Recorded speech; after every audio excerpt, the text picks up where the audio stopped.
Sariling gawa, sariling disenyo mga bossing ko, 2026 Year of the Horsefire. Ako po mismo mga bossing ko ang nagpipintura po nito mga bossing. Kami po mismo ang gumagawa nito. At bawat hulma po nito ay may kasama ng panalangin na pabilisin ng takbo na magandang kapalaran, mabilis na pagyaman. Sa taon ng 2026 Year of the Horsefire mga bossing ko ay napakaswerte ng kulay pula. Kaya red jasper ang akin po nilagay po dito na nag-a-attract ng swerte at nagtataboy ng mga kamalasan. Yan po mga bossing ko ay natural stone. Ito pa mga bossing ko ay 250 pesos lamang po mga bossing.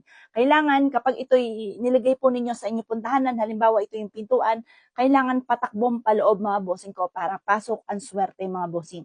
Abelin nyo na po ito mga boss. Sakto-sakto sa taon ng 2026 Year of the Horsefire. Yan ang mga masuswerteng kulay. Tapos kulay gold na sumisimbolo ng kasaganahan.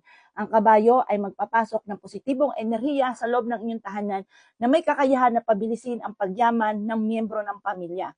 Abelin nyo na po ito, 250 pesos lamang.